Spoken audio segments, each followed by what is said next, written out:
What's going on YouTube? Misterwheelz here once again, and I'm going to do something I haven't done in quite some time. This is a tag video. My last tag video was well over a year and a half ago, and this video will be known as the Cerebral Palsy Tag video. I have 10 questions here that are related to cerebral palsy and how it affects my life, how I got it, those sorts of things. Now, I've done 2 videos previously. I did my life story video and a video, click the annotation there to view that. And I also did a video talking about how I became a 1996 Olympic torchbearer. You can also click the annotation there to view that video. The reason I bring that up is because in my life story video, for instance, I go into specific detail about my life and how I talk in depth about my life experiences, CP, that sort of thing. This video is just specific to things about cerebral palsy in my life. So those other videos might give you some more insight into who I am and what I'm all about. And don't forget to give this video a like. Please subscribe to my channel. You can follow me on Twitter at Sledgehead86. And give my Facebook fan page a like, Misterwheelz86. The links will be in the description down below, along with my email address, where if you have more questions or want to get in touch with me, you can do that through email. First question: what kind of cerebral palsy do you have? I have what's known as spastic diaplegia. This form of cerebral palsy primarily affects my lower extremities, so we're talking my feet, my legs, my knees, my hips, my pelvis.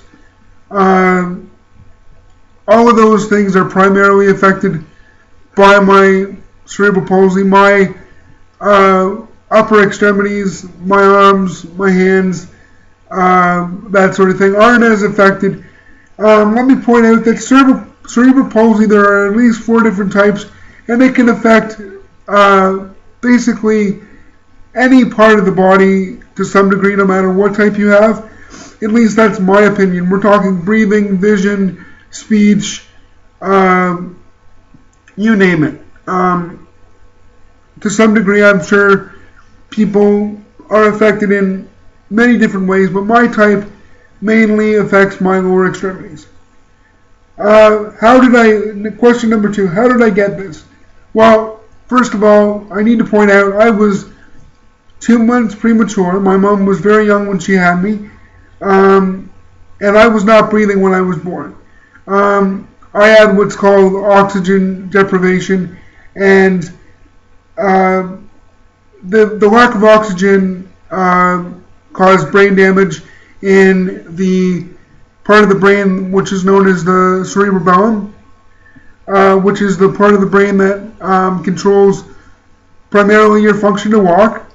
And I believe that probably most people that have cerebral palsy have damage to this portion of the brain like I do, but there's very different ways that it can happen. My type of cerebral palsy is somewhat moderate. I do use a wheelchair, but I also use a walker. I'm very independent. So to answer the question, my cerebral palsy was caused by brain damage. Question number 3. How did I feel about cerebral palsy growing up? Well, I was in and out of the hospital up until I was 8 years old. I had 6 surgeries by the time I was 8. But despite this, I had a fairly normal childhood. I wasn't put in a special class at school. I had friends. I did normal things, or what could be considered normal things. I wasn't treated any differently. So as a child, I think that was the easiest part of my life, considering I went through some dramatic experiences with surgery. Growing up, being a kid was fairly easy. And it didn't affect me having cerebral palsy didn't necessarily affect me in a negative way at all. Now, question number 4. how has CP impacted my life, good or bad? Well, like I said, as a child, it didn't really affect me too much. I mean, there's always been things that I've had challenges doing. I have a disability, or as I like to say, I'm differently abled, because I don't like the term disabled. How has it affected my life in a good way? Well, it's made me realize I am different, and I do have to do things differently, but that's not necessarily a bad thing. I think it's made me an open-minded person. How has it affected my life in a negative way? Well, CP kind of gets in the way when you're trying to get a job, when you're trying to have a relationship with an able-bodied person. Like, there's things that it affects, and there's external factors to that. Like, it's hard for me to get a job like an able-bodied person would, because there are things that I can't do like everybody else. And so you could look at that as a negative thing, but basically I would say it hasn't affected my life negatively. There's just things that I do differently than that I can't do the same way an able-bodied person does. And I'm going to move on from that. Number 5, do you ever think about life without cerebral palsy? Of course I do. I think that's a no-brainer. I think about, like, if I was able-bodied, I'd play stand-up hockey instead of sledge hockey. I'd probably be a lot more social than I am, because I'd have a job. It wouldn't have affected.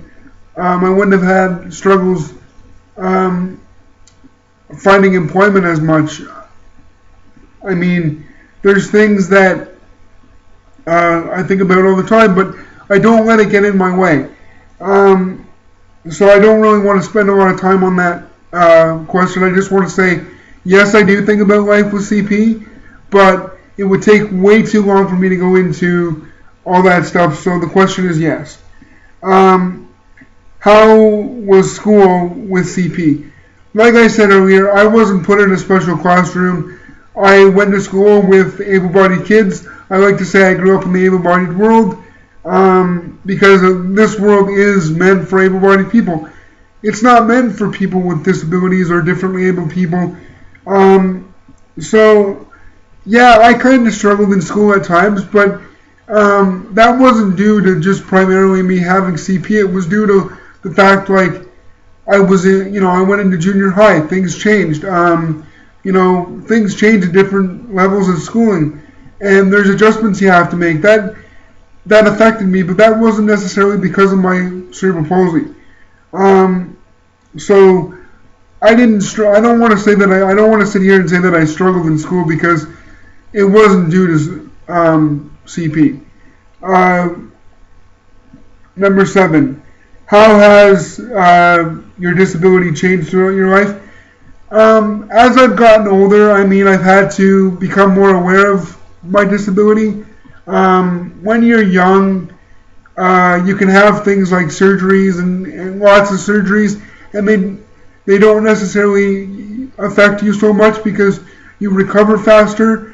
And most people who have disabilities are operated on earlier in life, because the rehab time doesn't take as long, because because you're still growing, your body will recover faster. So as I've gotten older, things have gotten a little bit more difficult.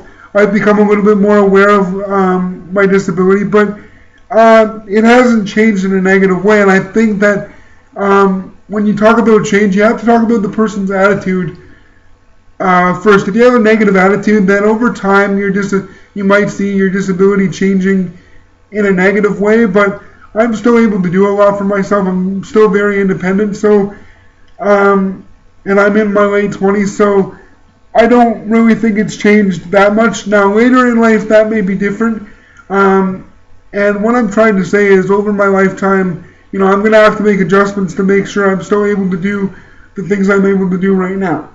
But that could go for, that is true for an able-bodied person as well, and I hope people understand what I mean by that. Question number 8. How will things change for people with disabilities? It depends on the person. Again, if you have a positive attitude and you stay on top of your health and you know, you stay active and you you know, and you don't let yourself get down or get discouraged and start being lazy, then it won't change a whole lot.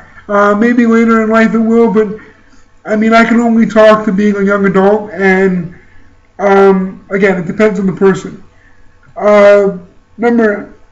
Question number 9. Do you believe in God?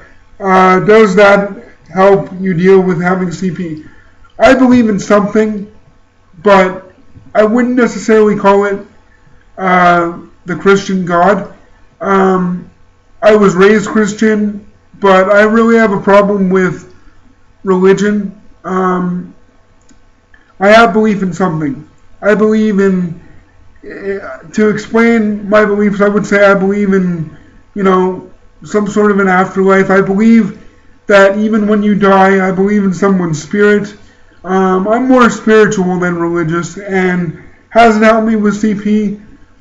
Not really. I think because I really struggle with the Bible version of God and the religious version of God and all that stuff, so I'm not going to say that it really has helped me, because I really think that it has little or nothing to do with a disability. And people in the past have, you know, said they're praying for me and have used God as a way to try to make me feel better, but it really hasn't changed the way I look at things. I hope that answers the question for people. Number 10, final question. If there was a pill or a cure for CP, would you take it?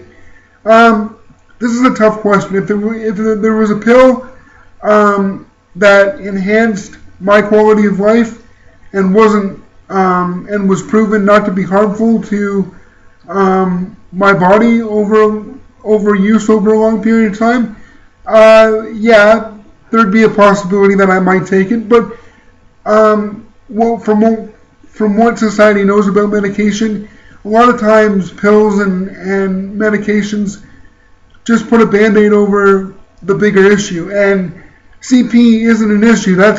I mean, it's an issue depends on the person again. You know, if you have a negative attitude about your disability, then no pill or no cure is going to change who you are as a person. Cerebral palsy does not define me at all. I define me. And, you know, if there was a cure, again, it depends what it is. If it was surgery or something, then it would have to be proven that it works. Because there's lots of surgeries that I could have had that are very high risk and could have lowered my quality of life or vastly affected my quality of life in a negative way. So the short answer is no. I like who I am. I accept my challenges in life, and I try to inspire other people. And I hope that this video is inspiring for people with and without cerebral palsy. I don't think taking pills or, you know, hoping for a cure is really the right attitude to have. You know, these are the cards I was dealt, and life is the way it is. Life is what I make it. If I want life to be better, I'm the one that needs to make it better, and nobody or no external force can do that for me. So, with that, guys, those are all the questions. Hope you've stuck with me to this point. I know it's a long video. Once again, please give this video a like. Please subscribe to my channel. You can follow me on Twitter at Cerebral86, and give my Facebook fan page a like, Misterwheelz86. I will see you next time. Take care.